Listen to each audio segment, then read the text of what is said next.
Vamos a ver la separación de Panamá.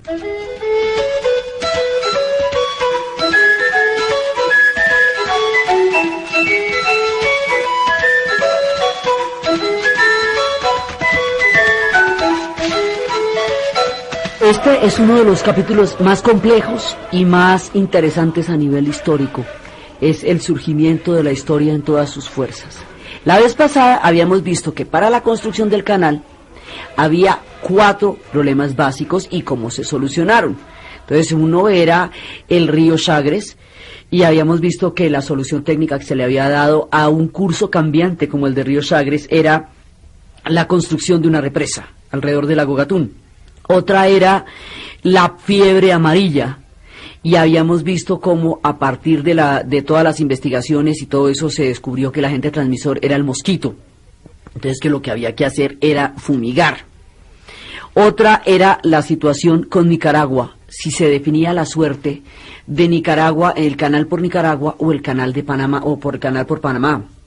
Entonces vimos lo de los terremotos y cómo el terremoto finalmente termina siendo el argumento según el cual el canal se va a hacer definitivamente por Panamá. Entonces ahora vienen ya las condiciones para empezar a ver cómo se va a hacer esto.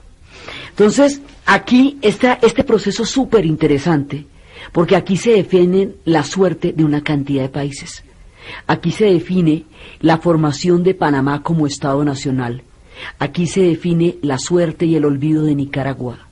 Aquí se define también la suerte de Colombia y el proceso de expansión de los Estados Unidos, que está gravitando como el marco geopolítico dentro del cual se va a dar van a tener lugar estos sucesos. Entonces, hay una serie de cosas que están pasando en este momento. Por un lado, hay un proceso de expansión de los Estados Unidos que se ha venido dando desde toda la toma de las 3/4 partes del territorio mexicano, de todo lo que va a ser California, Arizona, Nuevo México, Texas, toda esa parte, ¿sí?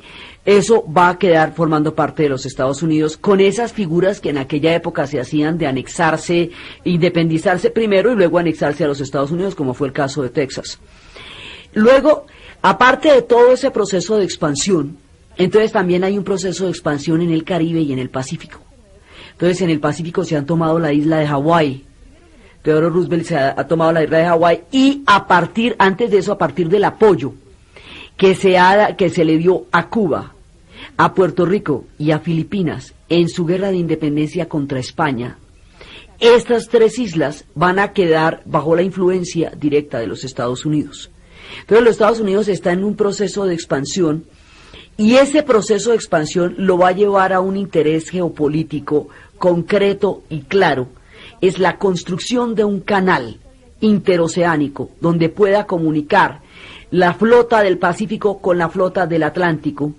Y además, ahí hay una cosa que es bien importante: la doctrina Monroe, en esta época la de América para los americanos, es muy importante porque como se dieron los procesos de restauración en Europa y esas monarquías tenían todas las colonias en América, la doctrina Monroe lo que quiere decir es que no hay lugar para un neocolonialismo europeo en el continente americano. Es decir, los ingleses y los franceses no pueden entrar a participar de esta nueva formación geopolítica de la América, porque eso es para los americanos.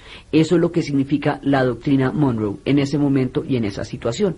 Entonces, todo esto está, digamos, esta es la coordenada geopolítica. El canal se va a hacer. Y se va a hacer, mire, llueve, truene o relampaguee, porque realmente se convierte en el corazón estratégico y geopolítico de la historia de expansión de los Estados Unidos en este momento de los acontecimientos. Y existe en el poder un personaje que tiene una voluntad de poder, de esas que Nietzsche formulaba, una voluntad de poder en la cual él es un personaje que es como Daniel Boone. tiene, digamos, como los Estados Unidos son una cantidad de migraciones y son el compuesto de muchos pueblos, la mitología que van a desarrollar es una mitología del oeste, es una mitología del vaquero o es una mitología del trampero que somete a la naturaleza con su sola voluntad, es el voluntarismo del siglo XIX, es toda la interpretación que ellos hacen de la idea del progreso. Es un personaje que se le mide a la adversidad y que tuvo que superarla desde muy pequeño porque como nació enclenque, miope, así como, mejor dicho, como sin mucha fuerza y va a tener un papá que le va a dar durísimo. Entonces Theodore Roosevelt va a desarrollar una personalidad arrolladora, impositiva, fuerte, del corte de Daniel Boone y del corte de los vaqueros, y mejor dicho, va a ser un tipo echadísimo para adelante, pero sobre todo con una voluntad de poder muy grande. Entonces cuando usted tiene un carácter de esos y está en la montaña, pues la tumba y hacia aserraderos. Si está en el oeste, pues se da bala con todo el mundo, pero si está gobernando, imagínese usted esto, en el poder. Entonces, este personaje en el poder va a marcar unas características muy definidas del proceso que se va a dar. Este Teodoro Roosevelt es un presidente de comienzos de siglo, no es el Franklin Delano Roosevelt que la gente está acostumbrada a oír cuando se nombra el apellido de Roosevelt, porque Franklin Delano Roosevelt sería el que sería paralítico y el que estaría en la Segunda Guerra Mundial y el que enfrentaría los momentos más duros de la Segunda Guerra Mundial. Este es Teodoro Roosevelt, el de la política del gran garrote, como se le conocería porque él decía que había que andar despacio, según un antiguo proverbio africano, había que andar despacio y tener un garrote para poder llegar lejos. El proverbio africano se refiere a las sabanas, no a la geopolítica, pero él lo va a trasladar a la geopolítica y se le va a conocer como la política del gran garrote. Entonces, este personaje está al mando con un proyecto, una voluntad de poder y una cantidad de recursos económicos y militares que podían respaldar todos esos proyectos. Desde ese punto de vista, la construcción del canal es un hecho mucho antes de que eso se pueda realizar en la práctica. Sabiendo que esto se va a hacer de lo que no hay, o sea, ya conocemos el final de la historia, eso se hizo. Pero ¿cómo se hizo? ¿De qué manera se hizo? ¿Y cuáles fueron las circunstancias que llevaron a un hecho que estaba escrito en la geopolítica mucho antes de hacerse posible en la ingeniería? Pues ese es el cuento. Entonces, por un lado, está este proceso de expansión, que va a ser una cosa, mejor dicho, arrolladora. Esto no lo va a parar absolutamente nadie, no lo para nadie. El cuento es dónde se va a hacer, si se va a hacer en Nicaragua, si se va a hacer en Panamá, y de todas maneras ya tenemos lo de la estampilla postal como una definición. Entonces, eso por un lado, tenemos la voluntad de poder de Teodoro Roosevelt. Por el otro lado, tenemos el hecho de que los franceses quedaron arruinados con la compañía, con la quiebra económica de la compañía de Lesseps. Al quedar totalmente arruinados, Panamá también queda arruinada. Panamá también queda en un estado terriblemente oneroso porque ella también pierde al no hacerse el canal por los franceses.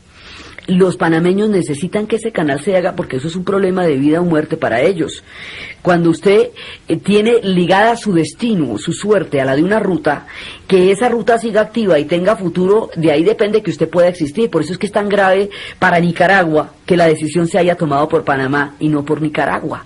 Entonces, resulta que los panameños también tienen un interés en que se vaya a hacer este canal, pero un interés de verdad, de vida o muerte, porque para ellos hace una diferencia fundamental el que se haga o no se haga este canal. Los franceses están arruinados viendo a ver cómo hacen para poder vender este canal.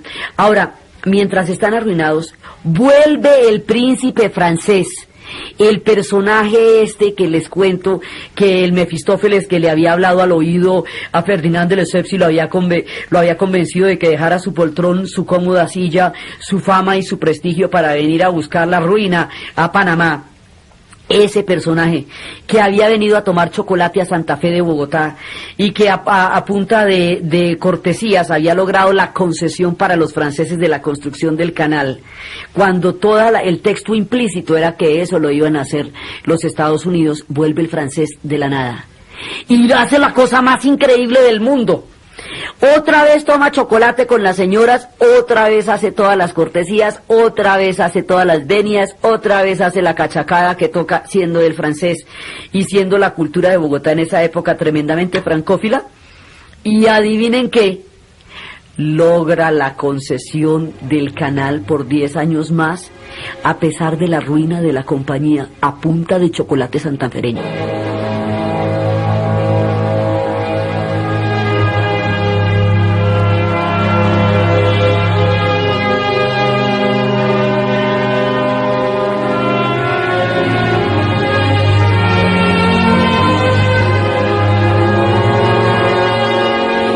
Entonces uno dice, ¿cómo? Otra vez, estando la compañía arruinada, habiendo dado las pérdidas que dio, mostrando pues la imposibilidad de sacar adelante ese proyecto, ¿cómo es que le van a dar al francés el papelito que le concede una prórroga a la compañía de Lesseps para la construcción del canal? Por supuesto, los Estados Unidos se le paran los pelos de punta y dice, ¡no me la puedo creer! Pero si no tenemos un destino manifiesto aquí claramente explicitado a lo largo de los últimos años, entonces quedan otra vez asustadísimos y dicen, esta gente yo no sé qué vamos a hacer con ellos, está muy complicado. Entonces resulta que, ahora, es importante entender por qué el francés logra esas cosas, es que él entiende la cultura en la que se está dirigiendo y los norteamericanos no. Después vamos a ver el choque cultural tan profundo que va a haber entre los que en ese momento tienen el control del canal, que son los colombianos, y los que lo quieren, que son los norteamericanos, y en la mitad la suerte de los panameños. Entonces resulta que la compañía queda con el siguiente activo, la compañía francesa del canal, la de Lesseps, queda con un papelito que dice que por 10 años más la concesión es de ellos. Es decir, para que usted haga el canal allá, tiene que comprar ese papelito. Con una zanja, en un estado más o menos, digamos, ahí ya se había movido mucha tierra. Esto todavía no es el canal, pero son los principios de la construcción del canal. Haga de cuenta como comprarse un edificio que están hechos los cimientos. Entonces usted lo que va a hacer es levantarlo del suelo para arriba, pero ya toda la parte de la hechura de los cimientos y de todo eso, ya las columnas, las estructuras fundamentales están. Entonces la obra que los franceses han hecho servirá de base para que a partir de ahí los norteamericanos continúen. Entonces, a eso lo vamos a llamar, digamos, provisionalmente la zanja, que es lo que han venido haciendo, la obra en construcción. Entonces, tienen el papelito que dice que ellos tienen los derechos, es lo que más vale. La construcción de la zanja, digamos, de lo que va haciendo en ese momento las bases para lo que va a ser el canal, y el ferrocarril. Como están arruinados, entonces van a ver cómo le sacan un negocio a esto, porque pues del ahogado el sombrero. Entonces dicen, bueno, vamos a hacer una cosa, vamos a separar el ferrocarril de la obra. Los vamos a vender por separado, como cuando usted se compra un juego de video, pero para que le entren otros juegos tiene que comprar un adaptador diferente. Eso que hay ahora, que todo lo venden por separado, aunque no se pueda usar sino integrado, eso hacen. Entonces separan el ferrocarril de la obra. Entonces, pero uno dice, ¿pero quiénes están haciendo esto? Resulta que había un francés que era de los ingenieros que había construido el canal. El tipo tuvo fiebre amarilla y sobrevivió a la fiebre amarilla. Se arruinó con la compañía Lesseps. Va a hacer todo eso.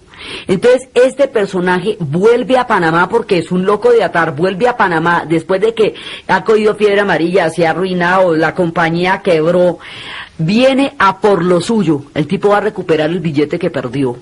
Y empieza una especie de conspiraciones, después lo vamos a ver más adelante, de Wall Street. Este tipo, que se llama Philippe Bunau Varilla, va a entrar en tratos con un abogado que hay en ese momento en Wall Street, en Nueva York, que se llama Wilson Nelson Cromwell.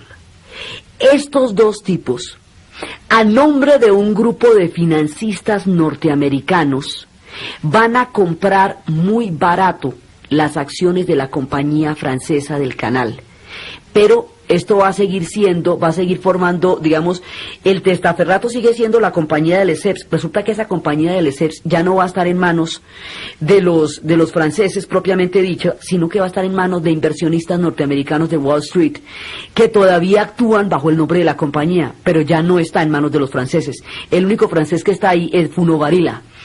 Entonces, ellos van a empezar a hacer un lobby absolutamente tenaz para que el canal se haga por Panamá y no por Nicaragua.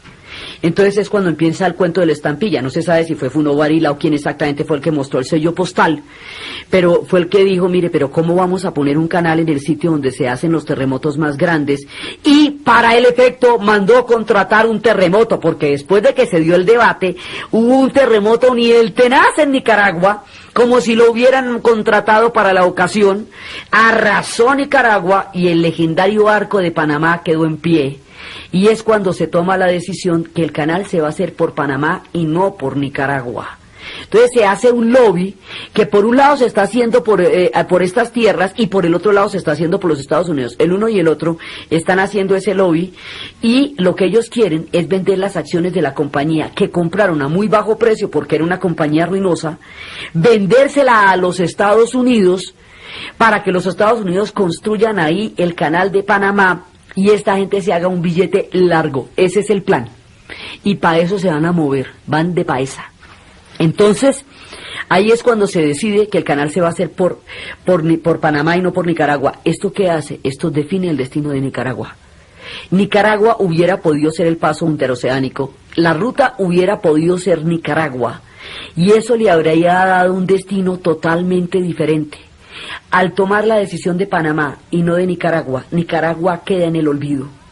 Y su destino queda ligado a las tortuosas historias de la América Central, mientras que el destino de Panamá queda ligado a la construcción del canal y a los procesos que tienen que ver con la nueva geopolítica del proyecto de expansión de los Estados Unidos, por esa decisión del sello postal.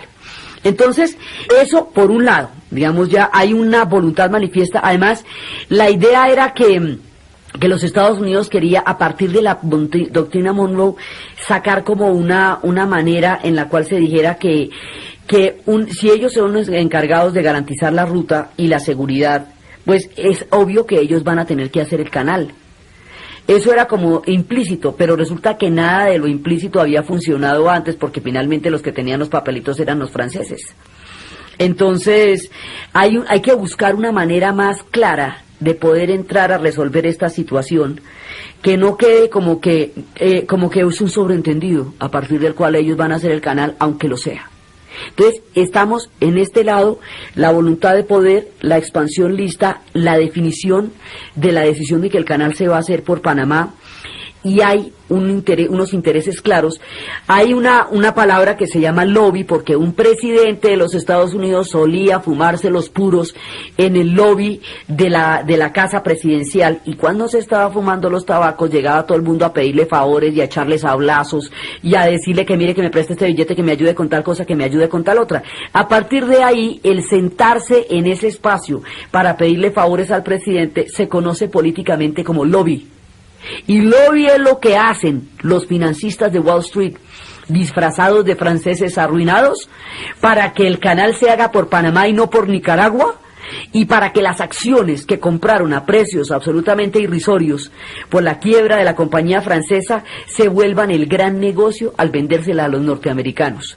Esto es un proyecto privado que va a coincidir con grandes intereses geopolíticos. Entonces, eso por un lado.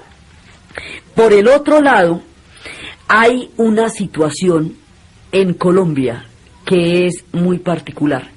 Colombia lleva un montón de tiempo en guerras civiles.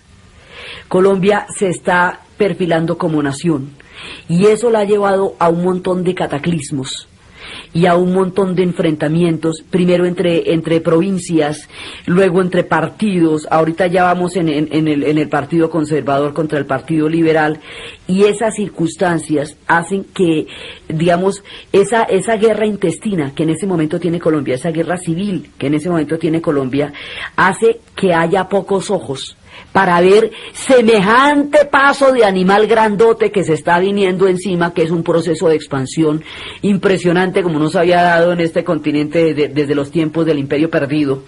Entonces, se viene una cosa de este tamaño y aquí hay unas guerras tan fuertes que no es posible mirar lo que está pasando afuera.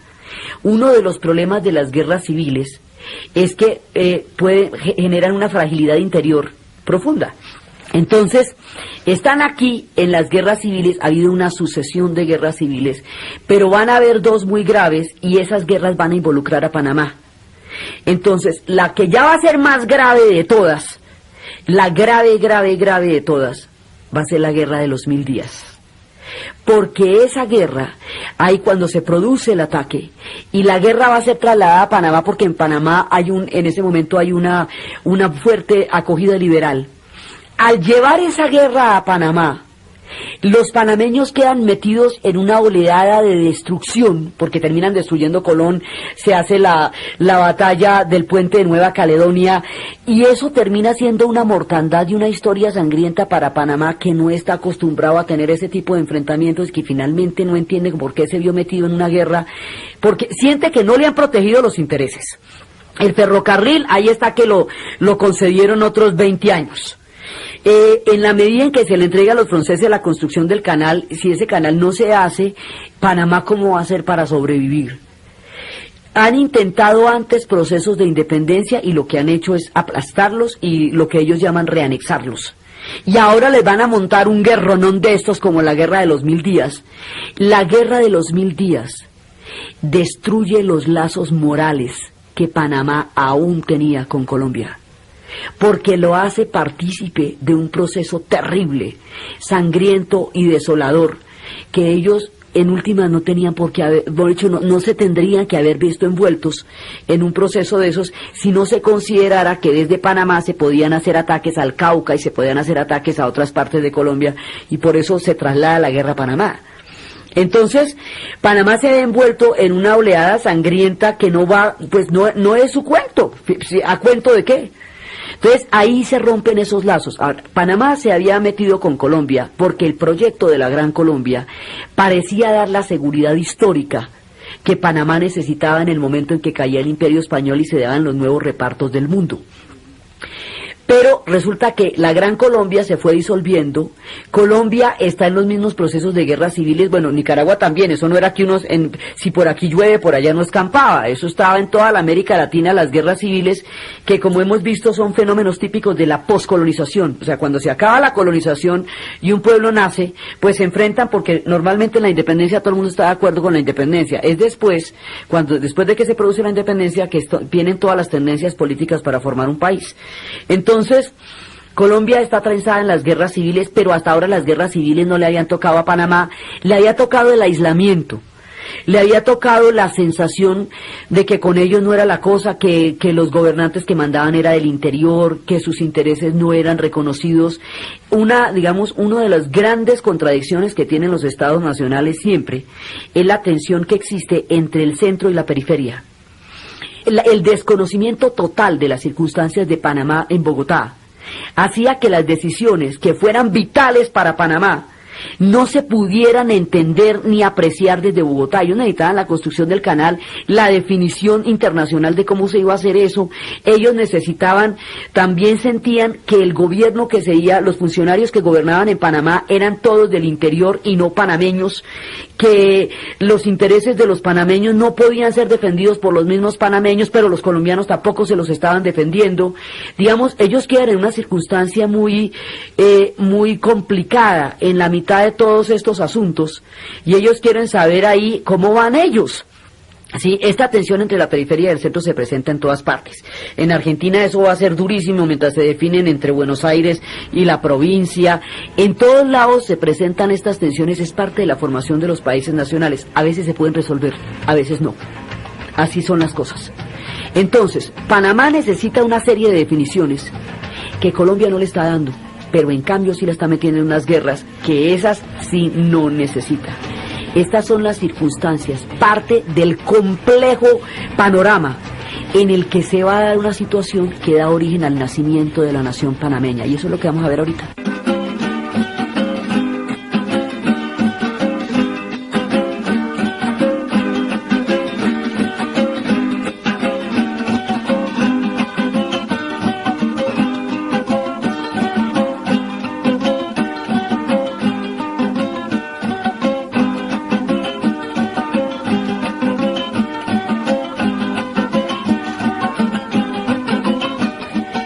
Panamá siente que no lo protegen, que no le definen los asuntos que son vitales, que no le toman en cuenta la autonomía de su propia gente, pero además le llevan una guerra que le va a conducir a la destrucción de Colón.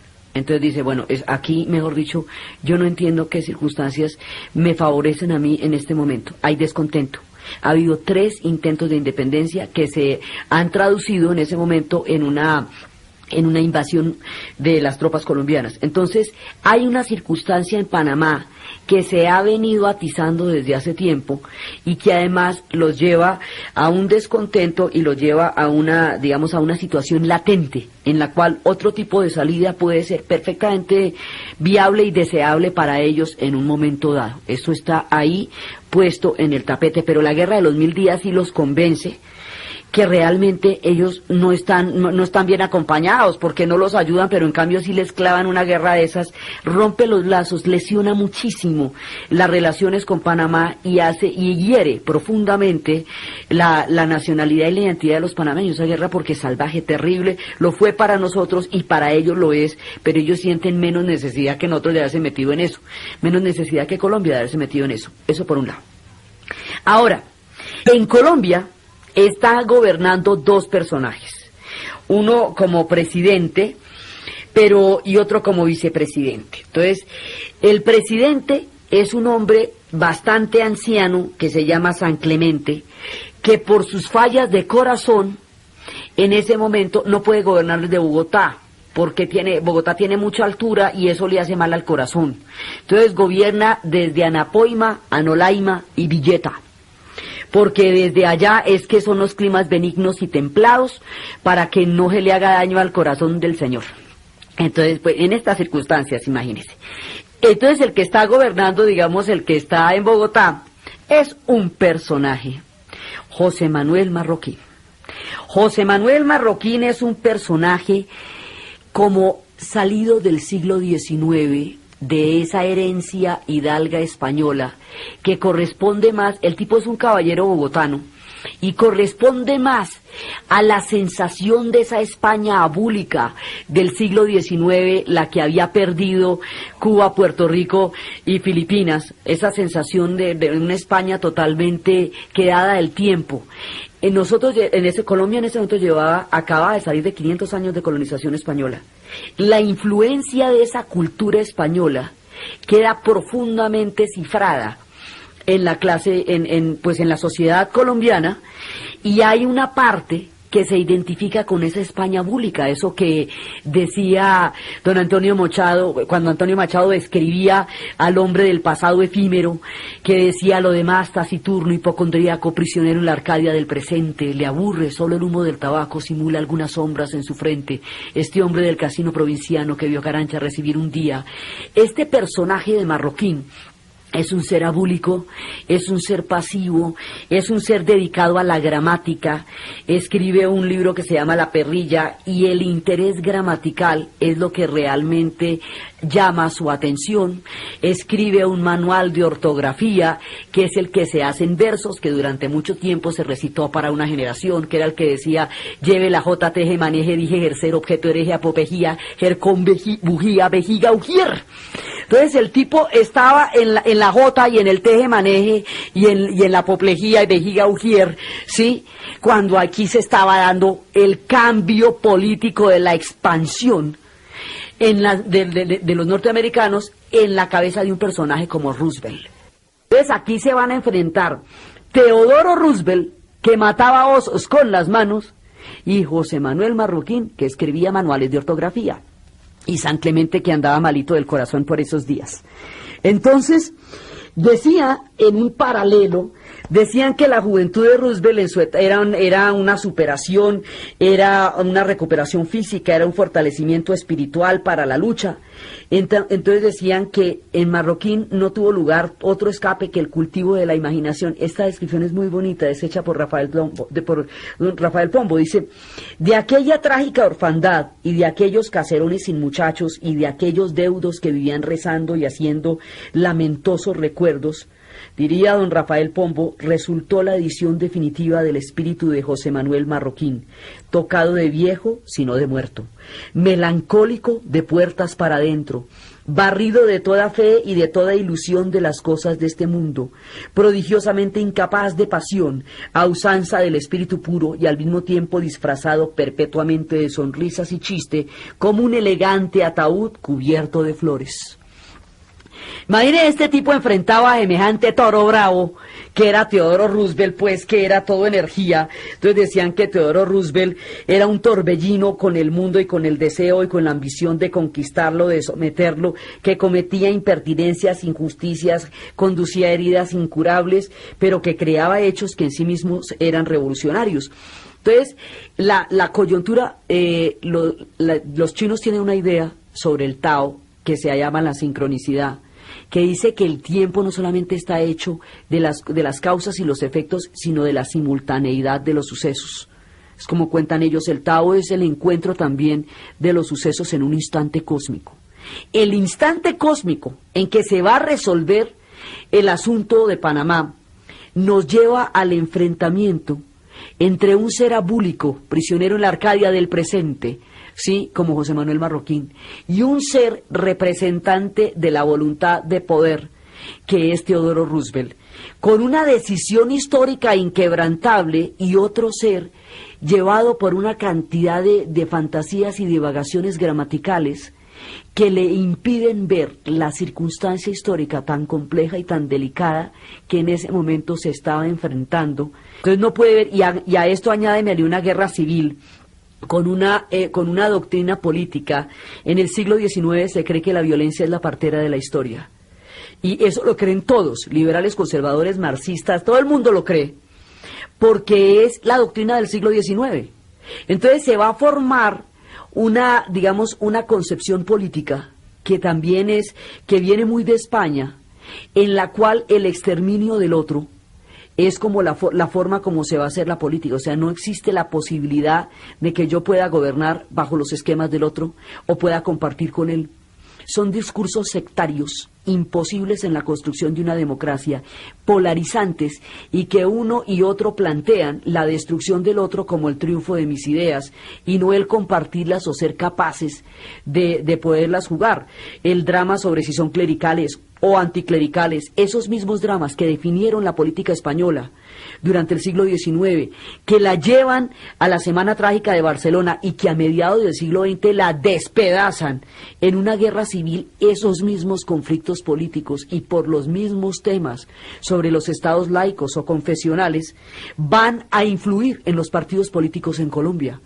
Y van a llevar a una guerra civil terrible, que es la de los 1000 días. Entonces, ahí se están jugando posiciones terriblemente sectarias. El país está viviendo una tensión terrible. El gobierno está en manos de un personaje que nunca se metió en un charco de agua de más allá de 50 centímetros. El que escribió El Moro. Entonces, este personaje que nunca se metió en un charco de agua de más de 50 centímetros es el que le toca definir la suerte del Canal de Panamá y del paso interoceánico de las Américas sin tener ninguna perspectiva, ninguna proporción de lo que eso podía ser. Entonces, esta circunstancia histórica hace que aquí se hayan debates y debates y debates retóricos, grandilocuentes, floridos, totalmente hiperbólicos, pero no se define nada. Entonces, ahora, aquí el debate es por la soberanía. Y la gente que está definiendo la soberanía en Colombia siente que la concesión del Canal de Panamá implicaría el entregar la soberanía, la integridad territorial, cosa que resulta muy delicada, teniendo en cuenta que la Gran Colombia se ha disuelto y que Colombia como nación se siente cada vez más diezmada y siente que en ese instante entregar esto es entregar la soberanía del territorio colombiano. Es lo que en el momento se entiende por patriotismo y es la razón por la cual hay una negativa a definir la situación del canal. Pero Panamá necesita una definición como un problema de vida o muerte, y todas estas circunstancias se conjugan misteriosamente en la historia. Fuera da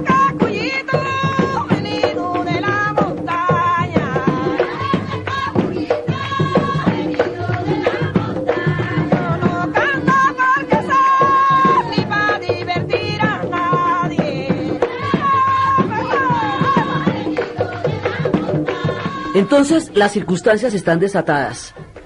Colombia está gobernada por un gramático y está metida en una cantidad de debates retóricos en los cuales en los debates se discute la soberanía y la integridad como un problema de dignidad, porque ahí hay toda la herencia hidalga del mundo español en decadencia, toda esta herencia de la gente del siglo XIX, que lo único que tenía para aclarar de sí misma era que era gente divinamente porque tenía su palabra y su respeto y su dignidad. Y eso era lo que se entendía por patriotismo en ese momento.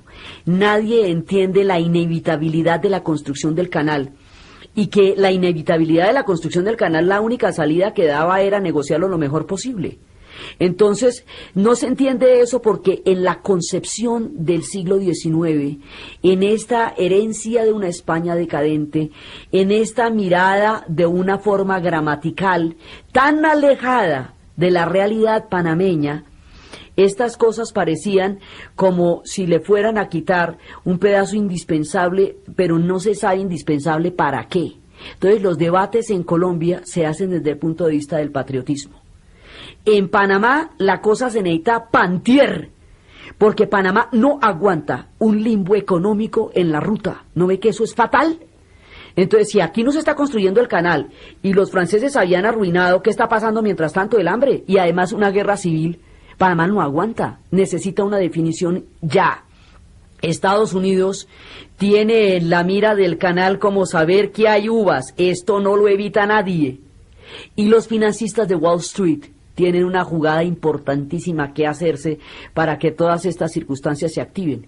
Bruno Varila va a redactar un tratado por el cual le vende el canal a los Estados Unidos, digamos, la empresa esta que les digo, la empresa fantasma de los financieros de Wall Street, van a venderle a los Estados Unidos, al gobierno de los Estados Unidos, la concesión para hacer el canal de Panamá, lo cual es mucho más fácil que tratar de estirar la doctrina Monroe hasta un destino manifiesto, cosa que es complicadísima.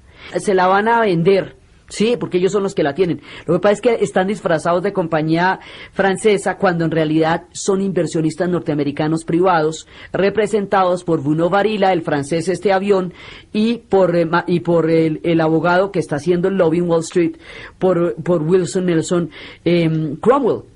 Ellos le van a vender en $40 millones la concesión. Entonces, y se va a hacer el tratado. El tratado, como lo va a hacer Bruno Varila, hace un tratado que es con miras a resolver un negocio que para él es sumamente valioso, pero no le interesan los intereses del pueblo panameño.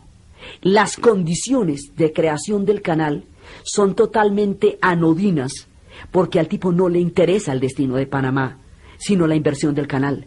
Entonces, esto queda tan terrible como cuando Lord Darcy Knox fue a pactar con uno de los jeques iraníes y le terminó sacando toda la comercialización, exploración, perforación y transporte del petróleo del antiguo imperio persa por 90 años a manos de los británicos sin regalías. Queda casi como por ahí de ese estilo, porque a Bruno Varila pues no le importa la suerte de Panamá, sino la inversión que él quiere recuperar sobre la oportunidad de hacer un canal por parte de los norteamericanos. Cuando los panameños se pillan lo que va a pasar, ya eso está firmado. Entonces, ahora, ¿qué ha pasado? Colombia no ratifica el tratado.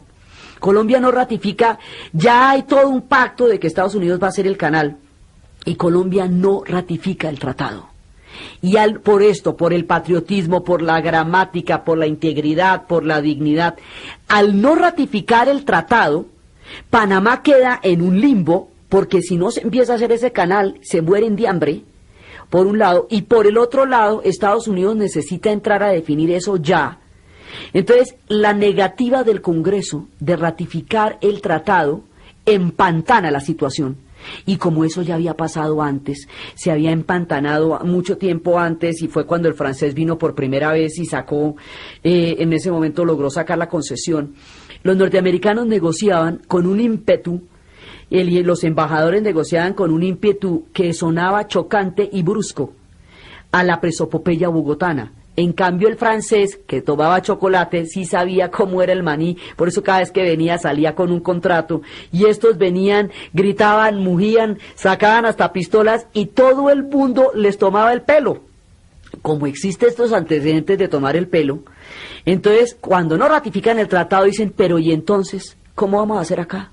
En ese momento, a Bruno Varila se le ocurre con los inversionistas clandestinos de Wall Street disfrazados de compañía francesa, hacer una conspiración para llevar a un movimiento a un levantamiento en Panamá en contra de Colombia. Pero además asegurarse de que los Estados Unidos la reconozca inmediatamente, porque si no vuelven y la aplastan como ya lo habían hecho en los intentos anteriores, y ahí no se saca nada. La idea era que Panamá se independizara y que los norteamericanos inmediatamente la reconocieran y que se formara como país antes de que las tropas colombianas alcanzaran a desembarcar e impedir la separación de Panamá.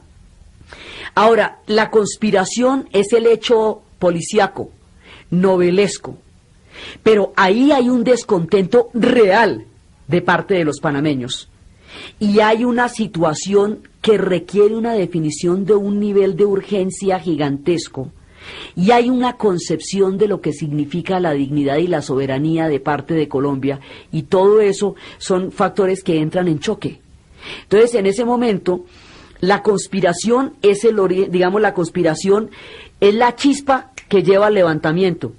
El levantamiento se iba a dar, y se había dado 3 veces antes, y se iba a dar después, solo que la conspiración le da la base política al levantamiento en la medida en que el inmediato reconocimiento de los Estados Unidos garantizaría que Colombia no entrara a invadir Panamá e impedir su separación. Entonces, en ese momento se produce el levantamiento, se produce la conspiración y a partir de eso se separa Panamá. Colombia no acaba de entender qué fue lo que pasó y el golpe va a ser tan duro para Colombia que van a seguir 30 años de paz del susto tan tenaz que se metieron de la desmembración de Panamá. Colombia lo va a entender como una amputación. Panamá va a ver el nacimiento de su historia como república independiente. Nicaragua va a quedar en el olvido y Estados Unidos habrá adelantado una de las facetas más importantes de su proceso geopolítico en el continente. La manera como todas estas fuerzas desembocan a la construcción de un canal, la forma como más adelante se puede probar que sí existió una conspiración, el costo político que le va a tomar a Teodoro Roosevelt su participación en estos sucesos, la manera como se va a agarrar con Pulitzer, quien será que ponga de manifiesto las cosas que se tejieron acá, la suerte del naciente Panamá y el destino de todos estos pueblos entrelazados profundamente en los avatares de la historia. Entonces, desde las guerras civiles, las conspiraciones, las rutas, la voluntad desatada, la gramática y la correcta ortografía,